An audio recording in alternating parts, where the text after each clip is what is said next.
Welcome back to Fine Beauty Bible, guys. This is season 3 and we are focusing on a whole lot of skincare. So I wanted to start this season off with a short little lesson about how to get the most effective results out of the products that you're choosing to use.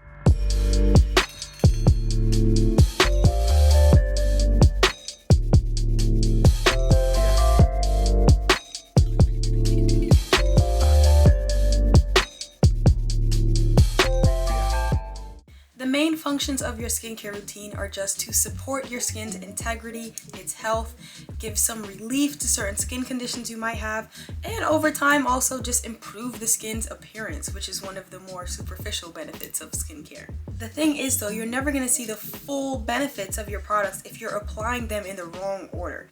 So we're going to get into that today. We're going to go in order of each type of skincare step, what it does, what it doesn't do, as well as where in your routine it belongs. For each of these steps, I'm going to tell you what the purpose of that step is and also what the purpose of that step is not, because that is equally as important.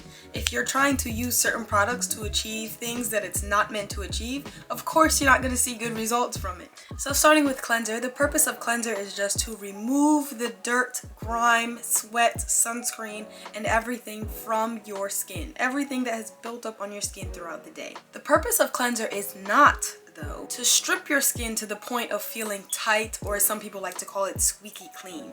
If your cleanser is having your skin feel squeaky clean, you probably accidentally dehydrated yourself.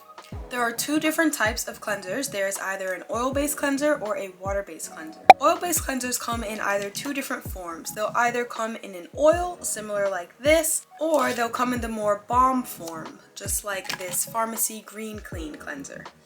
You would apply these the same exact way. You apply it onto dry skin before you've added any water to your skin, and it will break down dirt and makeup from your skin. Afterwards, you would add a little bit of water to your hand to the point where it starts to become a cloudy color, and then you would rinse it fully off with water. That is how you oil cleanse. What some people like to do then is follow up with a water-based cleanser. Water-based cleansers are ones that when you add water to them, these are the ones that are going to foam, bubble, they usually lather up, and they usually come in just a regular squeeze tube or pump similar to these. Water-based cleansers are the ones that often give your skin that squeaky clean feeling that people like to feel. However, if you're not careful, using a water-based cleanser that is too harsh for your skin can leave you dehydrated. Next, we're going to move on to toner. The purpose of toner is to nourish the skin and prep it for whatever extra skincare steps you have ready to apply afterwards. The purpose of toner is not to remove excess dirt that was left over on your face after you finish cleansing. If you find that when you're putting on your toner with a cotton pad or whatever it is you use and you're wiping your face and you're still seeing a little bit of makeup on that cotton pad, that does not mean that your toner is working or doing what it needs to do. That means you need to go back to step 1 and properly cleanse your face until you don't have dirt or makeup on it anymore, because that's the whole purpose of the first step, to cleanse. Toning is just prepping your skin for whatever you're going to apply afterwards. You can do toner morning and night. Most of the times, if you have a hydrating toner, this fresh rose toner, this is one that is safe to use every single morning and night. If you have a toner with more active ingredients, such as this one, which has mandelic acid in it, any type of exfoliating toner, you're going to want to keep that to not only nighttime only, but also only a few times a week, because that is not the type of toner that you need to use every single day, especially not twice a day. The next step would be a hydrating serum. These come in so many different forms. There is a hydrating serum for pretty much every single brand that has a skincare line. The main purpose of a hydrating serum is to add water content to the skin. So oftentimes the ingredients in a hydration serum, similar to this Oasis serum by Youth to the People, would be to be a humectant. And humectants, their main job is to draw moisture from the environment or whatever your products you've applied above it towards your skin. So when you're putting on a hydration serum, this is going to prevent your skin from experiencing transepidermal water loss throughout the day. So if you find that you often have on the heaviest products ever, you use a thick moisturizer, you use a thick oil, you use a thick butter on your face, but for some reason you're always greasy on the surface but never quite feeling good and comfortable natural in your skin, it probably is because you could benefit from some hydration serum. You can use hydration serums morning and night, and usually hydration serums do not have any conflicts with any other products in your routine. So you can use these with vitamin C's, retinols, chemical exfoliants, whatever it may be. Most hydration serums are safe to use beforehand. One last thing to note about hydration serums is that they are not a replacement for your moisturizer. The thing about hydration serums is that if you don't lock it in with something, your skin will actually start to experience that transepidermal water loss that you're trying to avoid. So anytime you put on a hydration serum, you want to make sure you're locking it in with a moisturizer, an oil, your sunscreen, whatever you have to do to lock it in. You cannot use hydration serums as a replacement for your moisturizer. Next up, we have sheet masks. Most sheet masks are only going to be equivalent to about the strength of a regular hydration serum. For example, this Neutrogena Hydro Boost mask, the main ingredient in this is hyaluronic acid, and hyaluronic acid is a hydration serum ingredient. So if I were incorporating this into my routine one night, I would actually put it on right after my hydration serum, and then I would wait until after I take this off to continue with the rest of my routine. It doesn't make sense to do your entire routine, like put on moisturizer and everything, and then try to put on something like a hydration serum, because it's not going to be able to penetrate your moisturizer to give your skin any benefits. It's just going to sit on top and that's it. One idea that's helpful to be familiar with if you're trying to figure out what order to apply your products in is the idea of molecular weight. And what molecular weight means is how large the molecules in a skincare product is. Usually more viscous products, meaning more liquidy, have a very small, tiny molecular weight. They're able to penetrate the pores and sink very deep into the skin, and maybe even sit on several layers of the skin. And then you have products with a very large molecular weight, such as thicker products like creams and oils and heavier serums. Those have a larger molecular weight, meaning that they're not capable of penetrating the pores as deeply as something that has a small molecular weight. These large molecular weight skincare products are just going to sit on the surface of the skin, and they really are not capable of targeting concerns that happen below the skin, such as hyperpigmentation, anti-aging, and things of that nature. So there's a little trick for you. If you're trying to decide between a serum to work on your hyperpigmentation and a cream to work on your hyperpigmentation, you're going to want the serum, because creams, their main function is just going to be to sit on top and lock in whatever you've put on beneath it. It's not going to be able to penetrate deep enough into the skin the way a serum would to help things that happen very deep in the skin, like hyperpigmentation and aging.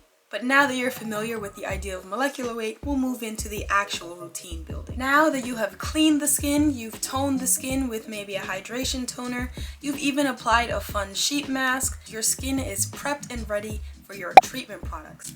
Treatment products can be any type of serum. Some people like vitamin C serums, such as this Hyper Vitamin C serum that's great for pigmentation. I personally love my Repigment Serum by Niacinamide. Some people like to use exfoliating serums, anti-aging serums, whatever you have it, that would come after you've done those steps, properly preparing your skin for treatment ingredients. Another thing to note about serums is that you do not need more than 1 to 2 treatment serums per day. Otherwise, you're trying to do way too much at once. More than likely there will be an ingredient conflict in there, and you're not going to see proper full benefits from all of those products. So keep it to a minimum, and that's how you get the maximum results from treatment serums. Another thing that's important to be mindful of when it comes to treatment serums is which ingredients you can use with which other ingredients. So for example, if you have acne prone skin and you have niacinamide in your daily routine, you should not be applying vitamin C at the same time as that niacinamide serum. If you have a vitamin C serum in your daily routine, you should not be applying retinol or chemical exfoliants at the same time. We could get into this more in the comments if you have specific questions, but as a general rule of thumb, it's safe to keep niacinamide, vitamin C, retinol, AHAs and BHAs, aka chemical exfoliants, separate from one another, and you want to make sure you're using them at the correct time of day. So you don't want to put some chemical exfoliant serum on and then go right on top of it with a retinol. You don't want to have vitamin C in your daily routine and then also try to use retinol daily. It's just a little bit too much, and you have a lot bigger chance of having irritation than you have of having glorious, wonderful results. I'll put it that way. Either one one, you could have a poor reaction to these products because of the way you're layering them.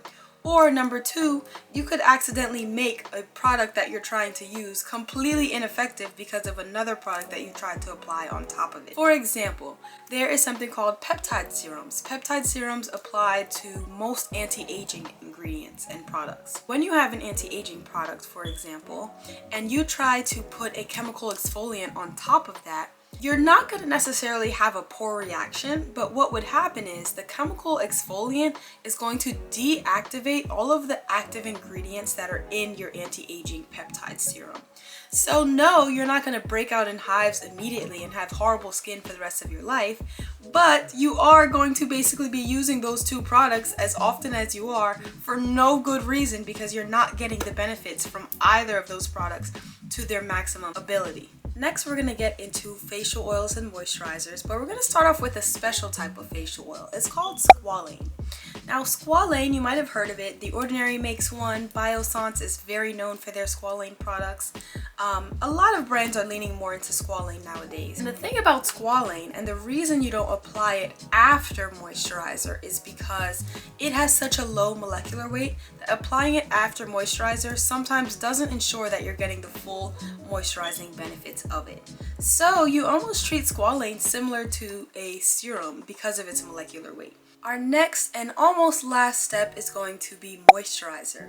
Now, moisturizers come in so many different forms. You can have more gel-like moisturizers, you can have thick creams, you can have moisturizers that are meant to be anti-aging, brightening, soothing, smoothing, exfoliating. There is a moisturizer for any concern and every skin type under the sun. What I recommend is finding a moisturizer that doesn't claim to have any active ingredients or any other purpose besides moisturizing the skin. The reason being is because if you have a vitamin C moisturizer, for example, you are going to have to often switch that out so often depending on what treatment serums you're using, depending on what exfoliants you use, and it's just a little bit of a hassle. So I like to keep my moisturizers, that's all they do, just moisturize. Two of my favorite moisturizers are going to be the Cosrx Snail Mucin Cream. And this is a very gel-like texture. It is exactly what it sounds like. It is snail mucin.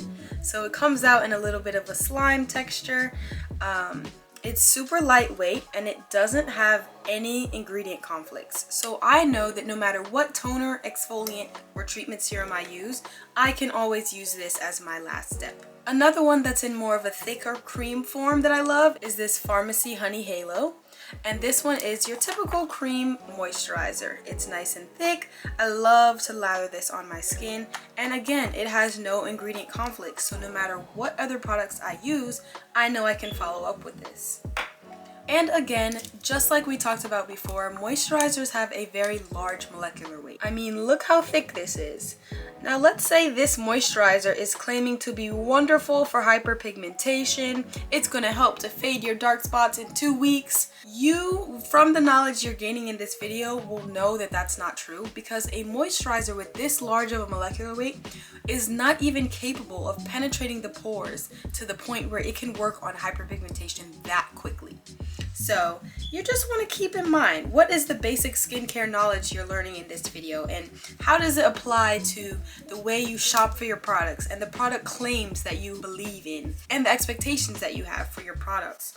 You just want to keep that idea of molecular weight in mind. If it is daytime, you can actually replace your moisturizer step with a sunscreen. And then if it's nighttime, then you can go back to your normal moisturizing step. We won't get too deep into it, but if you do not have a sunscreen, you are going to see little to no results from the products you are putting your money and time and effort into day in and day out. You want to be able to protect your skin from further damage while you work on the damage that's already there. It needs to be in your morning lineup. Otherwise, just go ahead and close this video because it won't matter anyway. And our last step is facial oil. The reason oils go last is because they have such a high molecular weight, they are not going to be able to penetrate your pores at all. And anything you try to put on top of an oil is also not going to be able to reach your skin at all.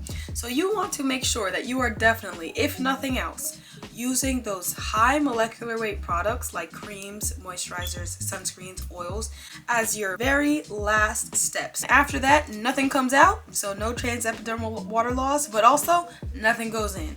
So don't try to put on a facial oil and then follow up with your favorite vitamin C serum, or follow up with your favorite facial mist, or follow up with your favorite face mask, because it will, anything you put on after an oil is absolutely pointless. It is not reaching your skin. And then lastly, a small little step that people don't often mention is your lip balm. People always ask, like, when do I apply lip balm? When do I apply eye cream? I would say apply your eye cream as late as possible in your routine, as long as it's not coming after your moisturizer and oil. And same with lip balm. Apply it as late as possible in your routine. And that is it. We pretty much went through every single skincare category, every single product, and when you would apply it, what the purpose of it is, what the purpose of it is not. I hope this video was so helpful for you in putting together your routine in a way that helps you get the best results from the products you're spending your money on. Let me know in the comments if you have any specific questions. Don't forget to subscribe before this video ends, so that if I do make a follow-up video about anything that piqued your interest, you'll actually know about it and it will be on your feed. I hope that you come back next week for an episode of Brit's Recent Beauty, and next month for a whole new season of Fine Beauty Bible.